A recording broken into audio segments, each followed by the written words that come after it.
ṣe ilẹ̀ Yorùbá.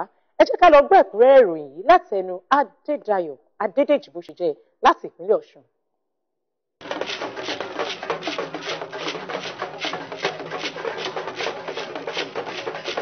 Ọ̀ọ̀ni ti Ile-Ife nípínlẹ̀ Ọ̀ṣun lápá gúúsù ìwọ̀ oòrùn orílẹ̀-èdè Nàìjíríà ọba Adéyẹyè ní Ògúnwùsì Ọ̀jájá kejì ti pè fún gbígbásà àti ìṣe Yorùbá lárugẹ. Orí adé ọ̀hún ló sọ eléyìí di mímọ̀ nígbà tó ń bá ẹgbẹ́ àwọn ọmọ Yorùbá lórílẹ̀-èdè Amẹ́ríkà sọ̀rọ̀ níbi àṣekágbá àyájọ́ ọdún ọlọ́jọ́ tọdún yìí nínú ààfin rẹ̀ nílùú Ile-Ife. Ẹ̀wẹ̀ ọba ẹni ìtàn tó pè fún àlàáfíà nílùú Ile-Ife àti ilẹ̀ adúláwọ̀ lápapọ̀ eléyìí ló fi léde nígbà tó ń bá àwọn oníròyìn sọ̀rọ̀ lókè ìtasẹ̀ nílùú Ile-Ife. Ọdún ọlọ́jọ́ tọdún yìí ló gbéra sọ ní ọjọ́ ajé ọjọ́ 10 oṣù kẹwàá tí àṣekágbá rẹ̀ sì wáyé ní ọjọ́ 17 oṣù kẹwàá ọdún yìí nílùú Ile-Ife. Ọba Adéyẹyè Ògúnwùsì ló kọ́kọ́ gbàlejò lẹ́gbẹ́lẹ́gbẹ́ àti lájọlájọ nínú ààfin Ọ̀ọ̀ni ti Ile-Ife tó sì tún wúre fún gbogbo ènìyàn ìlú Ile-Ife àti ilẹ̀ Yorùbá lápapọ̀ kó tó wá di pé orí adé náà gbéra láti inú ààfin rẹ̀ jáde sí gbàgede ìlú. Pìtìmù làwọn ènìyàn ń wọ́ tẹ̀lé ọba Adéyẹyè níbi tí àwọn ènìyàn ń pọ̀ dé. Ọ̀pọ̀lọpọ̀ àwọn ènìyàn ló gorí ilé láti lè jẹ́ kí wọ́n rí kábíyèsí táwọn òbítíbitì ènìyàn náà sì ń pariwo ó ti ṣeé ṣe.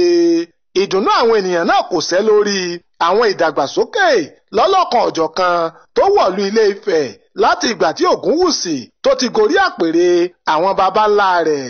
Ṣé ti ẹwà tó bùkún adé arè tó wà ní ẹnu wa nílùú Ile-Ife ní ká sọ ni àbí ti àwọn ilé ìṣẹ̀ǹbáyé ìlú Ile-Ife tó ṣe lọ́ṣọ̀ọ́, kíkọ́ àwọn ilé ìgbọ̀nsẹ̀ káàkiri kọ̀rọ̀kọ́dù ìlú Ile-Ife, ríró àwọn ọ̀dọ́ lágbára, ṣíṣètọ́jú àwọn opó àtàwọn tálákà àti bẹ́ẹ̀ bẹ́ẹ̀ lọ. Ọba Ògúnwùsì ló fẹsẹ̀ rìn pẹ̀lú àwọn ọ̀pọ̀lọpọ̀ ìbítíbitì ènìyàn láti inú ààfin rẹ̀ wá sí òkè Mògún níbi tó ti wúre tó sì yígbà lẹ́ẹ̀méje. Láti bẹ̀ ló ti gbéra lọ sídìí ajé níbi tó ti ṣàdúrà fúnlùú Ile-Ife, ilẹ̀ Yorùbá, ìpínlẹ̀ Ọ̀ṣun, orílẹ̀-èdè Nàìjíríà àti ilẹ̀ adúláwọ̀ lápapọ̀.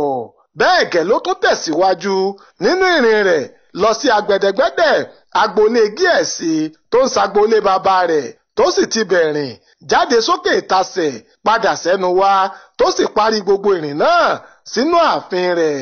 Ọdún ọlọ́jọ́ tọdún yìí ló lárinrin táwọn ọ̀pọ̀lọpọ̀ ènìyàn sì ń ṣe pọ̀pọ̀ ṣìnṣìn látàrí wípé ìgbà ọba Adéyẹyè ó mú ohun ọ̀tun wọ̀lú Ile-Ife.